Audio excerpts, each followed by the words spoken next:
dizendo que os gentios, eles não tendo o oráculo, né, não têm uma palavra, somente a revelação natural, eles não conseguiram se chegar a Deus. Então vemos que Paulo vai construindo esse tema e que aqueles que não possuíam os oráculos de Deus, né, a lei, no caso que Paulo usa aqui, aqueles que não possuíam a lei, todos aqueles que possuíam, que é os judeus, eles não conseguiram se chegar a Deus. Né? Com essa lei foi necessário que viesse um Salvador, Cristo Jesus, para que possamos ser salvos de fato. Então, ele está chegando no final dessa segunda argumentação de Paulo, já terminamos a primeira. A primeira vai do versículo 1, no capítulo 1, versículo 18 ao 32.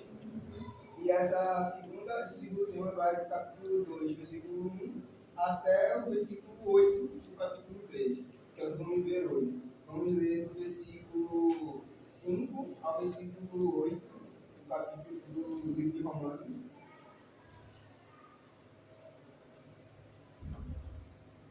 Capítulo 3, do versículo 5 ao versículo 8. Mas se a nossa injustiça ressalta de maneira ainda mais clara a justiça de Deus, que diremos? Que Deus é injusto por aplicar a sua ira? Estou usando um argumento humano. Capítulo 3, versículo 5 ao versículo 8. Versículo 6. Claro que não. Se fosse assim, como Deus iria julgar o mundo? Alguém pode alegar ainda, se a minha mentira ressalta a veracidade de Deus, aumentando assim a sua glória, por que sou condenado como pecador? Por que não dizer, como alguns caluniosamente afirmam que dizemos, façamos o mal para que venha o bem? A condenação dos tais é merecida. Que concluiremos então? Estamos em posição de vantagem? Não. Já demonstramos que tanto judeus quanto gentios estão debaixo do pecado. Então, estamos na conclusão desse segundo tema que Paulo está abordando. E nesse mesmo capítulo 3, vamos abordar um tema mais para frente. O versículo 9 já nos dá um spoiler do que vai ser tratado desse final desse tema que Paulo está querendo falar, que é sobre a pecaminosidade universal. Mas agora estamos nessa conclusão. Então, vamos ver aqui nesse versículo, do versículo 5 ao versículo 8, Paulo usa um artifício gramatical que ele utiliza bastante na carta de Romanos, que é o diatribe. Diatribe, né? A pronúncia assim. Que é uma forma de um estilo gramatical que ele cria como se fosse um opositor imaginário para que ele pudesse debater. Então, nesses versículos, vamos ver Paulo ele fazendo muitas perguntas, a maioria perguntas que esse opositor imaginário faz, Paulo imaginasse que os judeus de Romanos poderiam questioná-lo. Então ele utiliza esse artifício gramatical, ele não está se referindo a um judeu de fato, quando ele questiona, quando a pergunta é feita, não é alguém real que mandou isso aqui para ele, mas ele fazendo esse exercício de criar um opositor imaginário. Então ele vai usar bastante isso nesses versículos. Então, durante todos os versículos, vamos perceber que Paulo faz um questionamento. No versículo 5, Paulo faz dois questionamentos. No versículo 1, ele responde com uma pergunta, ele devolve uma pergunta para eles. No versículo 7, ele vai novamente voltar para a argumentação que foi feita no versículo 5. Aí, no versículo 8, ele vai responder uma calúnia que ele recebeu, muito provavelmente dos judeus em Roma. Ele vai responder essa calúnia com uma pergunta também. E no versículo 9, ele vai terminar com mais duas perguntas. Então, praticamente todos esses versículos, Paulo vai tratar sobre alguns questionamentos e utilizando esse artifício gramatical que é o diatribe. Então vamos começar aqui no versículo 5. Mas se a nossa injustiça ressalta de maneira ainda mais clara a justiça de Deus, o que diremos? Que Deus é injusto por aplicar a sua ira? Aqui vamos ver já duas perguntas, duas formas de ele utilizar o diatribe, que seria esse opositor imaginário. Esse opositor imaginário ele faz a primeira pergunta, que é: se o nosso pecado é ajudar outros a verem como Deus é bom, essa é a primeira pergunta. Ele fala: se quando nós pecamos, mostramos que o Senhor é bom, porque o que fazemos é errado, de alguma forma contribuímos para glorificar a Ele. E é uma argumentação que eles poderiam estar utilizando, os irmãos lá em Roma. Porque como se ele devolvesse para Paulo: se o nosso objetivo de vida é glorificar a Deus, é honrar a Ele, é dar glória ao seu nome. Então, quando eu pego e de alguma forma eu evidencio que o Senhor é bom, na sua verdade, na sua santidade, eu de alguma forma contribuo para a sua glorificação. Aí foi uma argumentação que ele pode utilizar, que, então por que eu sou condenado como pecador? Se eu de alguma forma contribuo para a glorificação de Deus. E é como se fosse até um questionamento, até que o próprio Pai fala, né? Que é a alegria de Deus. Se a alegria de Deus está em glorificar a si mesmo, e quando, de alguma forma, quando pecamos, evidenciamos ainda mais que Deus é bom, então, de alguma forma, eu estou contribuindo com Deus que não deveria ser condenado por isso. Então, é mais ou menos esse primeiro questionamento dele. Aí vamos ver o segundo agora, né? Ele fala, então Deus é injusto em nos castigar. Esse é o segundo questionamento que ele faz no versículo 5. Ele fala o primeiro, se quando eu peco eu evidencio que Deus é bom, então de alguma forma eu contribuo para essa bondade de Deus. E Paulo vai mostrar que isso é uma mentira e isso é falacioso. No segundo ele fala que Deus é injusto por condenar como pecador. Vemos novamente esse argumento sendo utilizado aqui, que é, então, não é uma injustiça, portanto, Deus nos castigar. Aí Paulo ainda até coloca aqui, estou seguindo um ponto de vista humano. Paulo ele já quebra isso, dizendo, eu não concordo com isso que eu estou falando. Isso é um artifício, né, um meio para que vocês entendam o quão absurdo é isso. E ele vai colocar aqui, né, que, portanto, Deus nos castigar, portanto, Deus é justo em nos castigar. E esse castigar aqui tem ele é utilizado de forma de juízo. Quando um juiz ele emprega um justo julgamento, né? Uma justa sentença. Então ele usa isso aqui como um castigar como um juízo, um castigo, uma ira, né? Então ele fala, aí Paulo novamente ele vai e corta isso dizendo que isso é um argumento humano. E isso vai diretamente até o pensamento deles e até um pensamento comum daqueles que não são cristãos, porque tudo que eles fazem é contra Deus. Então, Paulo, ele, só com essa frase também, esse é o pensamento humano, ele tira ele da jogada, dizendo que isso não é um pensamento que ele concorda, e que isso é uma atitude que o ser humano faz em toda a sua natureza, ele é contra Deus. Se vocês quiserem acrescentar alguma coisa também, pode ficar à vontade. Vamos agora para o versículo 6. Versículo 6, vamos ver Paulo respondendo esse questionamento. Vemos aqui que ele faz essas duas perguntas, né, e ele vai responder agora no versículo 6.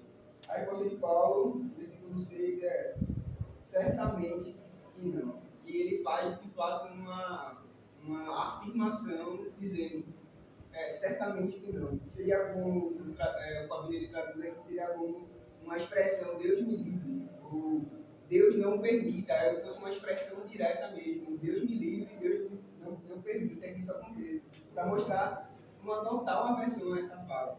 Porque ele mostra que isso é falacioso, pode parecer, de alguma forma, um argumento lógico, né? O Felipe estava explicando que é argumento lógico, né? Então, se o Senhor quer ser glorificado, e quando eu peco, eu glorifico a Deus, então pecar é de alguma forma uma coisa boa. E Paulo vai mostrar isso aqui é totalmente falacioso, e ele já começa com a expressão, com certeza que não, e o Deus me livre.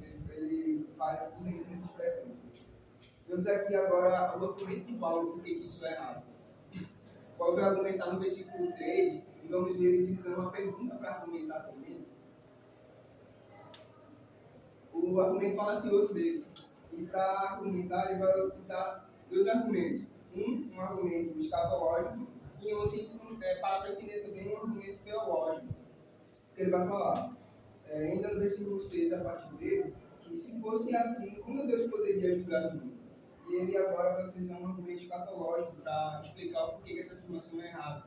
Porque ele diz, se o Senhor, no final dos tempos, ele vai julgar o mundo, então, como isso poderia ser verdadeiro? Se o Senhor está errado em condenar o pecado, como ele condenaria no final dos tempos, quando ele vai julgar o mundo no juízo final? Ele fala que esse é o argumento que Paulo utiliza para confrontar esse argumento que eles falam, né?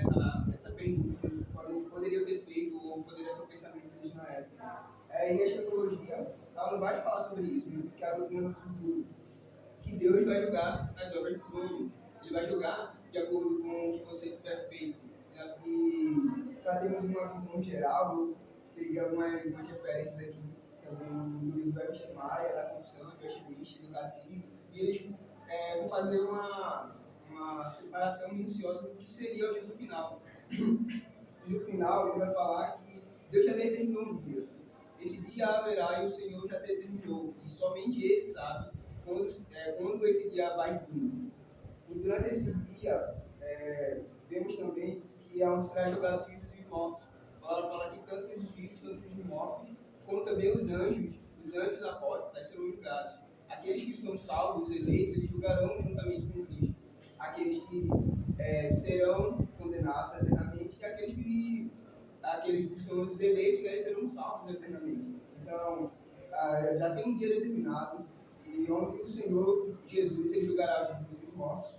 Também onde será a nova Jerusalém, a nova terra, o novo céu e a nova terra. Então vemos que o Senhor tem um plano de julgamento. Esse dia chegará, o Senhor julgará o homem pela sua pecaminosidade, assim como ele também distribuirá galardão. Ele distribuirá galardão aos seus eleitos, aquele ao qual o Senhor usou e através de suas obras. E sabendo novamente que isso também é graça, ele também abençoará com galardão, ele também condenará as pessoas e condenará pelos seus pecados. Porque o pecado é contra Deus. E esse segundo argumento, que é o argumento teológico, ele vai nos falar sobre isso também. Porque o pecado, ele é contra Deus. O pecado é totalmente o avesso de Deus, é totalmente o contrário a Deus. Por isso que o Senhor não pode tolerar o pecado. Sabemos que Deus é perfeito, que Ele é santo, isso é um dos seus atributos comunicáveis, o seu atributo moral. Né? Um dos seus atributos morais é a santidade e a justiça. Então o Senhor, Ele é santo, Ele é puro, Ele não pode, de forma alguma, deixar o ser contaminado pelo pecado ou ter de alguma forma contato com o pecado. Não, é uma muito que ele falou no medicinal. Não, que as pessoas serão condenadas e condenadas por obra. Vocês serão condenados por ser condenados por seus pecados. Pelo que fez, mas aqueles serão salvos, vai ser por graça, né? Não vai ser por obra.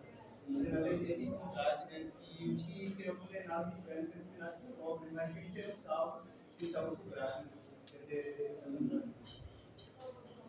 Então, quando ele fala aqui sobre ser teológico também, vemos que o Senhor também é justo, ele não pode deixar o pecado impune. Então, o Senhor ele não poderia de nenhuma forma olhar para trás, né, como se fosse um argumento. Ele vê o pecado sendo feito, ele vê a justiça sendo feita e ele ignorar. Por isso que Jesus ele teve que vir, ele morreu por nós, para nos livrar do pecado, para que o pecado não fosse de alguma forma deixado impune. Então, esse pecado é derramado sobre Cristo. E o seu sangue, ele nos purifica, por isso somos salvos, somos justificados. Isso vamos ver que é uma característica da mensagem de Paulo. Somos justificados por Cristo. Somos salvos mediante a fé. É uma confronta até ao que os próprios judeus acreditavam, sobre os ritos, sobre as tradições, e que eles poderiam de alguma forma ser salvos por ela. Paulo provavelmente nos fala, somos salvos por Cristo. Vamos ver mais para frente Paulo evidenciando isso, quando ele vai se defender da calúnia que ele recebe. Então, você vê aqui que Paulo ele vai utilizar um argumento teológico e escatológico para explicar o quanto esse argumento é errado. O Senhor é justo sim punir o pecador. O pecador ele é merecedor dessa punição, porque o seu pecado ele ofende a Deus, ele é contra Deus. Vamos ver agora o versículo 8, já estamos no versículo 8. Versículo 8, vamos ver aqui. É o 7. Pulando o versículo. Calma. Sim. Eu vou virar aqui em conta do resumo, mas é o versículo 7. Versículo 7, vamos ver mais uma pergunta que Paulo vai utilizar, que é bem mais difícil. E aqui dá para perceber que é praticamente o mesmo tema das perguntas do versículo 5.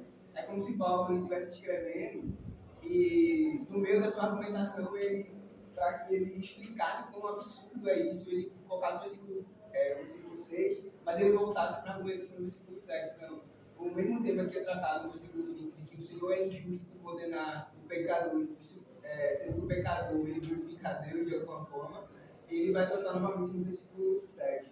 Então, vamos ver a quarta pergunta, no versículo 7, que diz assim: mas por que Deus me condena como pecador, se a mentira ressalta sua verdade e lhe traz mais glória? Então vemos aqui ele utilizando novamente esse mesmo questionamento e dizendo a Deus por que ele me condena quando a mentira mostra que Deus é verdadeiro. É como se fosse aquela argumentação que vemos, né, que Paulo ele fala sobre os 10 mandamentos. Vocês sabem que é oferta? Quem que oferta tem um vídeo? É como se fosse aquele pensamento, né, que a gente é algo sobre verdadeiro, né, que os 10 mandamentos evidenciam que somos pecadores. Então, seria mais ou menos isso. Os 10 mandamentos, eles não servem porque, tipo, vamos no checklist, né, cumprindo cada um deles e seremos salvos. Ele nos serve para mostrar que somos pecadores. E para que olhemos para Deus e pedimos perdão, entendemos que somos salvos pela graça e somos conduzidos à salvação. Então, seria mais ou menos essa questão. Que o Senhor evidencia que somos pecadores, mas isso não tem a ver conosco. E Paulo ele vai tratar sobre isso. Não tem mérito algum em nós se o Senhor é glorificado quando pecamos, porque isso vem dele, ele é bom, enquanto isso evidencia, não se trata de nós. Paulo vai tratar um pouco mais para frente sobre isso. Paulo vai trazer, Calvino no comentário, ele vai trazer algumas traduções sobre essa frase, que é o porquê se, né? Porquê que é utilizado aqui, mas porquê Deus me condena. Paulo vai trazer Calvino vai trazer algumas traduções sobre esse porquê.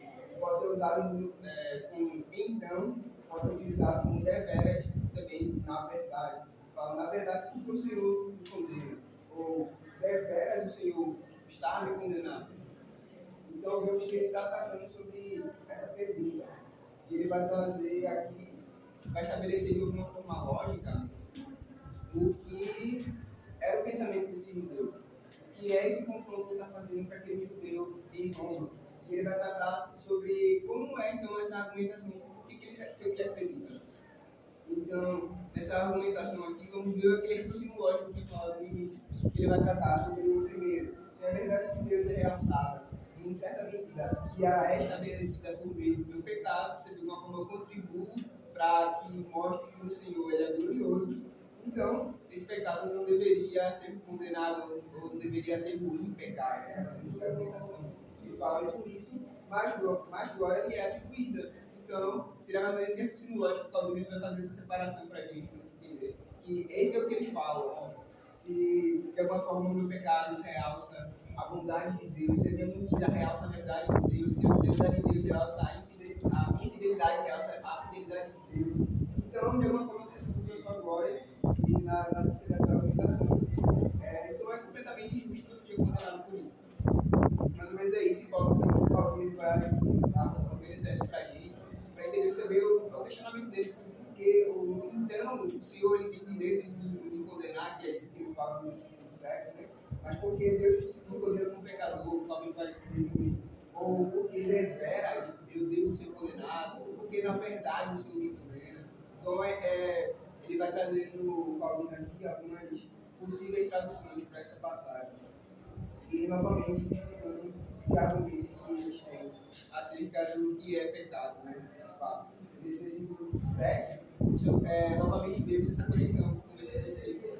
Ele vai falar sobre o mesmo argumento. Você percebe que ele está dizendo aqui que a nossa justiça realça a justiça de Deus. E no versículo 7 ele fala assim, a nossa mentira realça a verdade de Deus. É basicamente o mesmo tema.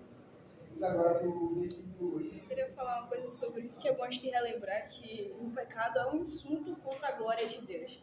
A questão de pecado, o que significa pecar? Pecar é ir contra a lei, é ir contra a vontade de Deus. Até essa questão para a gente entender por que não realça a glória de Deus. Porque eu estou insultando a Deus, estou indo contra a vontade dele.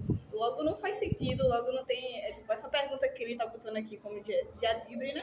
Diatribe, como se os judeus pudessem perguntar para ele, tá colocando claro, gente, isso é um insulto contra a glória de Deus. Não tem como vocês falarem desse modo, porque pecado é ir contra a vontade de Deus, é quebramento de lei, é quebrar de lei, sabe?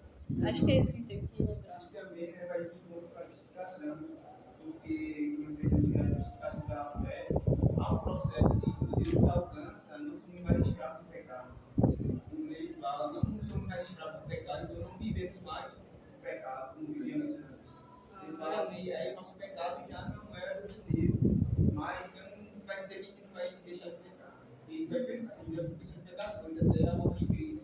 Mas a justificação ela não vai não ser mais atraída pelo pecado como era antes. Você vai até ter esse ponto, quando ele vai falar do igualmente.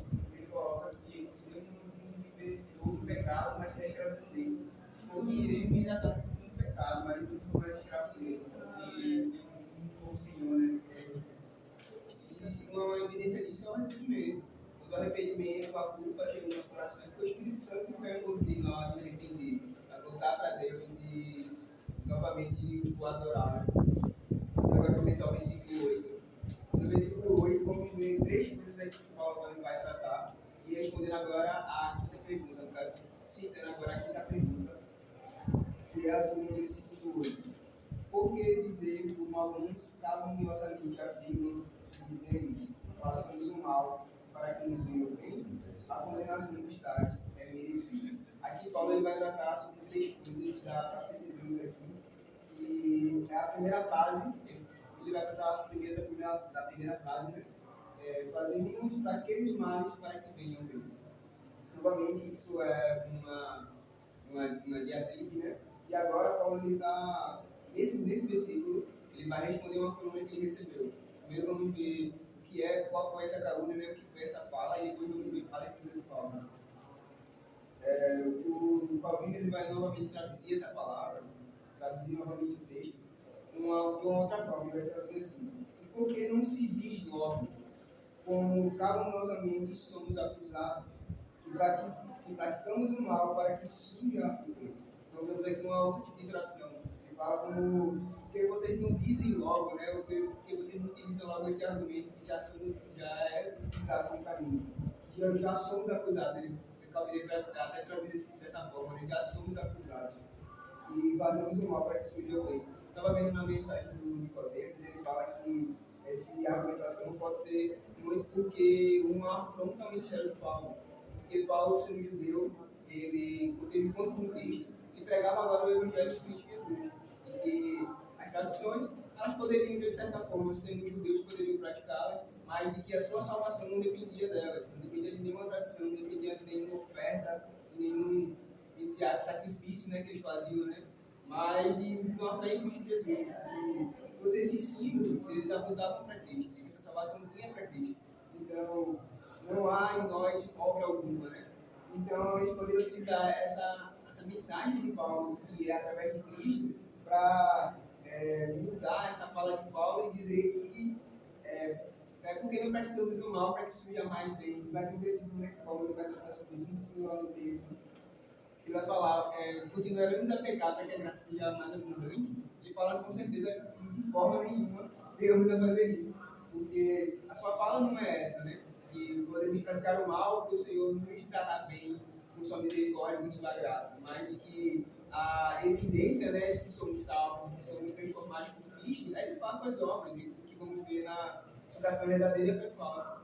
Aqueles que possuem a fé verdadeira são aqueles que são transformados. Há mudança de conduta, há arrependimento, há transformação. Por isso que ele vai te associar isso. Mas aqui temos um pretexto que o ímpio tenta utilizar, né, com essa argumentação. Aí, novamente, vamos perceber que ele utiliza esse argumento de novo, que pratiquemos mais o mal, pratiquemos mais o pecado, para que o Senhor venha a ser glorificado e que, para que nos surja o bem, né, que é a noção da graça. Aqui, Calvino ele nos dá uma resposta bastante interessante, bastante simples, para conseguirmos debater e contra esse argumento que é que o mal, por sua própria natureza, nada produz, senão o mal. O pecado, ele nada vai nos produzir, a não ser o mal que ele já nos faz, né? Que ele nos veio para, de fato, nos afastar de Deus. Quando o pecado ele entrou no mundo, né, em Adão, vemos que, de fato, o relacionamento do homem com Deus foi, de alguma forma, afetado. Então, vemos essa dificuldade que o pecado, ele, de forma alguma, nos traz alguma forma de glorificar a Deus. Quando pecamos, desonramos a Deus. Quando pecamos, entristecemos o Espírito Santo. E é uma afronta, de fato, a Deus. Então, ele já começa o Calvino nessa argumentação, ele dizendo que o pecado nada mais é sua própria natureza mal. Ele não nos vai trazer bem. Ele vai argumentar também que a glória de Deus se torna ainda mais radiante em confronto com o nosso pecado. Então, esse fato não é obra do homem, é de Deus. Aqui vamos ver aquilo que eu tinha falado no início, né? Que se a glória de Deus se torna mais evidente quando pecamos, isso não provém de nós. Isso provém de Deus, porque Deus é santo, porque Deus é bom. E a sua glória, ela é evidenciada quando muitas vezes pecamos e erramos. Mas para aquilo, isso não é mérito nenhum nosso. Quando olhamos que somos de pecado e vemos que o Senhor é glorificado porque olhamos para Ele, porque vemos que Ele é bom, isso não provém de nós. Isso não provém da nossa natureza caída, da nossa natureza pecaminosa, isso provém de Deus. E é isso que Calvino ele vai concluir dizendo que, então, se não provém de nós, não há motivo nenhum de orgulho. Então não há razão alguma para você acreditar dessa forma. Que eu devo continuar a pecar para que o Senhor de alguma forma seja glorificado por meu pecado e questionar a Deus por dizendo que Ele é justo. Porque sabemos que Ele é justo. Inclusive, tem tipo, alguns exemplos na Bíblia, né? Por exemplo, que a gente pode tentar tomar e a gente pensar, isso é meio distante de nós, a gente pode até pensar isso, né? Não, é meio distante, ninguém vai pecar para achar que a gente está glorificando a Deus. Mas às vezes a gente pega até exemplos bíblicos para tentar fazer isso. Por exemplo, ou pode tentar pegar para fazer isso. O primeiro exemplo não é tão claro, não presente para a gente, mas, por exemplo, os irmãos de José. Os irmãos de José venderam seu irmão e tal. Aí quando depois a história passa, no capítulo 42, a gente vê José chegar para os irmãos e dizer assim para ele, olha, eles estavam tristes ali, José estava, José vai dizer para ele, não foram vocês que me enviaram para cá, mas foi Deus que me mandou para cá. Ele dizendo assim, tá vendo, vocês acharam que foram vocês me enviando, mas na verdade vocês foram instrumento de Deus para aquilo.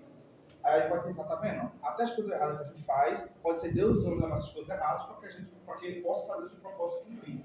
É verdadeiro? Totalmente. Sem tirar uma letra. Mas a questão mas aquele que pratica o mal, mesmo ele sendo instrumento de Deus, de alguma forma, ele vai ser punido. Que nem a gente vê em outros casos. E aí, por exemplo, aí tem alguns casos em que Deus acontece uma coisa errada, mas aí Deus vai fazer um bem através daquela coisa errada. Exemplo, muitas mentiras que foram para o benefício do povo de Deus. A gente pega Raab, a gente pega outros momentos onde mentiras foram usadas para isso. Então a gente pega, não, tá vendo? Olha, eu vou pecar, eu posso até mentir e a mentira vai gerar uma coisa boa. Então a gente fica pegando esses contextos aí e fica usando isso como um pretexto. Não, mas é uma mentira boa, mas eu vou fazer isso aqui, mas pode ser que Deus faça coisa boa através disso. Então fica tentando justificar tudo errado, dizendo assim, mas alguma coisa boa vai vir, porque Deus faz tudo cooperar pro bem. Aí tipo, a gente pode até tentar justificar tudo errado. Não, mas veja só, mas eu estou usando isso aqui errado, mas é por uma causa boa, então tá vendo, é o mal que vem pro bem. Não dizendo que Deus vai fazer, mas muitas vezes a gente tenta justificar coisas erradas como coisinhas erradas, mas vai fazer um bem. Então realmente um olhar, eu que não é exatamente o que Paulo está tratando, mas ele tem que dar essa aplicação, você tem que pensar, peraí, será que realmente vai tornar um bem? Porque ainda que Deus, a minha atitude errada, seja Deus agindo através de mim para fazer alguma coisa boa, aquele que fez a coisa errada vai ser punido. Aí outro exemplo é aquele de Nabucodonosor. Ele diz, eu levantarei uma nação ímpia para ir contra você. E aí Abacuque vai lá e pergunta, bicho, você vai trazer uma nação ímpia para punir a gente, que eu sei que a gente está errado, a gente está agindo como ímpio. Mas eles são piores do que a gente. Os babilônios sanguinários. Você vai fazer. Aí ele diz, vou levantar, veja. Deus não diz, olha, eu vou levantar uma nação ímpia e vou trazê-los até vocês para punir vocês. Ele diz, mas você vai trazer uma nação ímpia para punir a gente. Mas depois eles vão ser punidos também, exatamente por aquilo que fizeram. Veja, Deus levantou eles, Deus levou eles para lá, para que eles punissem eles. Eu levantarei e eles vão lá e vão ser juízo meu. Eu vou estar levando eles para lá. Mas depois eles serão punidos porque eles fizeram aquilo. Então veja, o ímpio, quando ele é usado por Deus para fazer algo que é a vontade de Deus, de punição, mas ele também está agindo como ímpio, então ele vai ser punido. Então tipo, não, Deus vai ser glorificado, mas a gente tem que pensar também, peraí, se eu estou sendo usado no pecado eu também serei punido. Então não é uma desculpa para, por que Deus vai me julgar? Daí você... O problema é que Paulo está tratando sobre esse argumento, né? E essa diatribe, né, novamente, mas não, na verdade, essa questão de diatribe é uma acusação. Paulo ele sofreu, né? Possíveis irmãos. Aí, Calvino aqui vai trazer algumas traduções, né? Algumas possíveis traduções. Ele fala também, né, dessa questão. Ele diz, e por que não? Por que não? Como somos censurados, como alguns declaram, dizendo, façamos o mal para que nos venha o bem. Então, você tem uma outra possível tradução. Fala, né, como somos censurados, né, como somos acusados, falsamente acusados. Falando na verdade isso aqui. E agora vamos ver Paulo ele respondendo essa calúnia feita a ele, né? A eles. Então, aqui Paulo ele vai mostrar. Então, aqui vamos entender agora o porquê dessa calúnia, né? Como eu tinha explicado um pouco hoje, podia ser muito por conta do teor da sua mensagem. Ele ser um judeu, ele pregar uma mensagem de que é Cristo que nos salva, é Cristo que veio e morreu por nós. Então, a mensagem de Paulo era focada em Cristo Jesus, que somos salvos pela fé em Cristo Jesus, que vem a atuação do Espírito Santo em nós, para que venhamos ser justos, justificados, salvos de fato. Então, iria ter muito conflito entre os judeus daquela época, porque eles viam a mensagem de Paulo de alguma forma uma afronta às suas tradições, uma afronta às suas liturgias, a qual eles faziam. Então, pode ser um dos motivos por que Paulo ele recebeu essa acusação e ele trouxe essa acusação agora. Então, nessa acusação, Paulo ele fala, né, tem uma partezinha que vamos ver no final, né, do versículo 8, que ele diz: a condenação dos tais é merecida. E Paulo ele vai fazer alguma separação sobre o que seria essa fala e que a condenação deles é merecida. E tem duas formas de ver essa frase: tem a forma ativa e a forma passiva, como o Paulo ele vai nos explicar aqui. Que a forma ativa é como se Paulo estivesse concordando com essa afirmação. Ele diz: aqueles que concordam com isso, aqueles que afirmam essa tal coisa. Tirar uma foto aí, faça uma coisa aí, meu Deus. Nossa, Todo mundo com X aí, viu? Quando é que eu vou estar aqui com vocês, né? É que eu vou ter essa oportunidade. está convidado. Obrigado, viu? Então, essa primeira forma de ver esse texto, que é o final do versículo 8, é de uma forma ativa, como se Paulo estivesse concordando com essa afirmação, concordando que quem afirma essas coisas ela deve ser condenada, que é o que ele diz aqui, né? A condenação está sendo merecida. Porque aqueles que dizem que devemos pecar cada vez mais, que devemos continuar no pecado para que venha bem, né? Para que venha bem para nós, é uma mensagem falaciosa. E ele, quando ele utiliza essa frase, condenação desses é justa, podemos olhar esse texto como ele estivesse concordando que aqueles que acreditam dessa forma, eles devem ser condenados.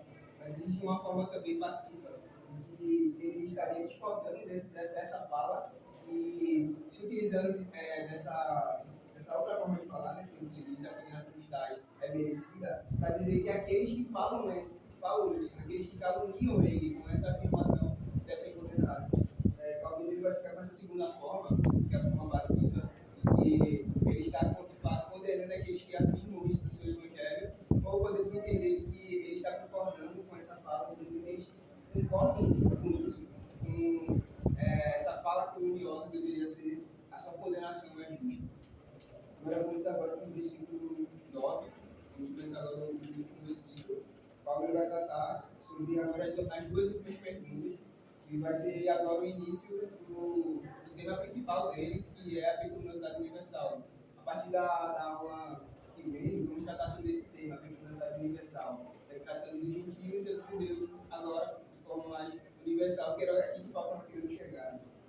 Então, nesse versículo 9, vemos aqui que ele fala: que concluiremos então? Então, agora ele vai tratar sobre algumas conclusões da sua fala, desde o capítulo 1 até o capítulo 3 agora, né? Quando ele inicia agora esse ele começa expressando os privilégios judeus. Então, o que podemos concluir de tudo que Paulo tem falado desde o capítulo 1? E que Paulo ele fala que os gentios eles não receberam a lei, mas de fato eles receberam a revelação natural, né? A revelação natural de Deus, e que ela poderia sim ser suficiente para a salvação, mas por conta da sua pecaminosidade eles não conseguiram chegar a Deus. Eles olharam para a criatura e adoraram outro ser em vez do Criador. Vemos também que ele fala que eles receberam os oráculos de Deus, mas o que Paulo vai tratar também é que ele explicou e evidenciou os privilégios dos judeus. Então, quando ele estava falando aqui, ele mostrou que os judeus sim tinham privilégios e que eles deveriam sim ser gratos a Deus e entender que esses privilégios sim são verdadeiros e são bons. E é quando ele começa o capítulo 2. Paulo ele mostra aqui que eles tinham de fato esses privilégios de receberem a lei, de terem essas revelações, de terem o Messias, né? De terem o Filho de Deus entre sua descendência. Então ele fala que os judeus tinham sim os privilégios. Aí ele vai concluir também que esses privilégios provinham podemos entender no capítulo 2, né, que seria esse segundo tema, é de que esses privilégios que eles se orgulhavam, eles provinham de Deus. Eles receberam de Deus, tanto a lei, tanto também os profetas, como também as promessas que eles receberam de Deus. Por isso que não há motivo nenhum de forma alguma deles se gloriarem para si mesmos, porque isso era uma ação de graça. Então, Paulo ele faz essa conclusão. Então, podemos entender desse segundo tema, que é a comunidade de Deus. Eles sim tiveram o privilégio de receber a lei. Eles têm os profetas, eles têm os pais da fé, né? Têm as figuras, né, bíblicas, como podemos ver, que foi até o Senhor ele comunicou a sua verdade, foi através dele que o Senhor instituiu um povo, para que eles pudessem ser um povo evangelístico, sendo que eles não cumpriram isso. Mas de que esses privilégios provinham de Deus, e por isso eles não deveriam se gloriar de nenhuma forma de terem recebido isso. Agora vamos para essa segunda parte do versículo 9, que é: estamos em posição de vantagem. Ele fala que já demonstramos que nós somos de Deus. Já demonstramos nós que judeus quanto gentios estão debaixo do pecado. Então vamos ver aqui também que ele já vai tratar sobre isso. Então, o judeu, de alguma forma, ele tem uma vantagem. Ele voltando para a pergunta que ele tinha feito no início do versículo 2, né? No início do versículo 2. Tem o judeu alguma vantagem? Até no início do versículo 3 também, de que o judeu tem alguma vantagem sobre aqueles outros, sobre os gentios, né? Ele fala claramente que não. Todos estão debaixo do pecado. E aí, quando ele vai iniciar a nossa segunda parte. Calvino é que ele traduz como termos demonstrados, e esse termo é um termo que é utilizado, é um termo forense, como se fosse um termo de pesquisa. Pode, assim como já demonstramos, assim como já eu expliquei para vocês, pode ser usado mesmo, assim como temos antes acusado, assim como temos antes provado por meio de argumentos suficientes, algumas possíveis traduções aqui que eu vou colocar, e mostra que toda a humanidade agora comparece diante do tribunal divino, e que estão diante de uma única condenação, que somos todos pecadores. Então ele vai concluir esse tema mostrando que tanto os gentios quanto os judeus eles estão debaixo do pecado. Então é isso que ele está querendo dizer, como já demonstramos diante do versículo 1, capítulo 2, capítulo 1 e capítulo 2, ele vai tratar sobre isso. Já demonstramos, já explicamos que todos nós estamos debaixo do pecado. Então, significa que estamos merecidamente condenados diante de Deus como pecador. Enquanto que a sua justiça traz consigo salvação, a consequência do pecado é a condenação. Então, Paulo ele vai fechar agora essa segunda parte, né, que é a necessidade de Deus, demonstrando que tanto os gentios quanto os judeus estão debaixo do pecado e merecidamente estão condenados como pecadores, e que não há privilégio nenhum, tanto naqueles que são gentios quanto naqueles que são judeus. Eles necessitam de Cristo, eles precisam voltar para Jesus e reconhecer a sua salvação através de Cristo. Então é basicamente isso que vemos, versículo 5 ao versículo 9. É algo mais, seria introdutório, mas seria algo mais finalizando. Paulo ele trata muito de alguma coisa nova aqui, ele vai mais explicar o que ele já falou nos versículos anteriores. Ele usa a argumentação da escatologia para explicar o seu ponto. Isso eu acho que é algo que é bom de entender. Então o Senhor ele vai julgar. O Senhor ele vai julgar os vivos e os mortos, né? E ele é justo, ele é santo, e nele há essa autoridade de julgar. Fala que o Senhor estabeleceu Cristo como juiz. Ele é o juiz justo, ele representará a Trindade. Fala também que os seus eleitos eles serão, juntamente com ele, condenarão e julgarão os anjos e os homens. Então vemos que o Senhor ele é justo em condenar o pecador, e que aquele que peca, ele não deve olhar com orgulho para, de alguma forma, como dizer esse argumento aqui, não há de alguma forma um favorecimento do pecado, porque o pecado, por sua natureza, ele é mau e ele é contra Deus, ele ofende a Deus. Basicamente é isso a nossa aula, versículo 5 ao versículo 9.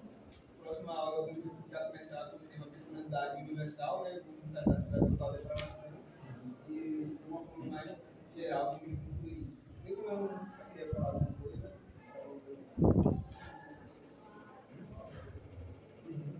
Citar? Acho que foi na semana que falando de hoje, não foi? Foi na semana, foi de hoje, não foi? Já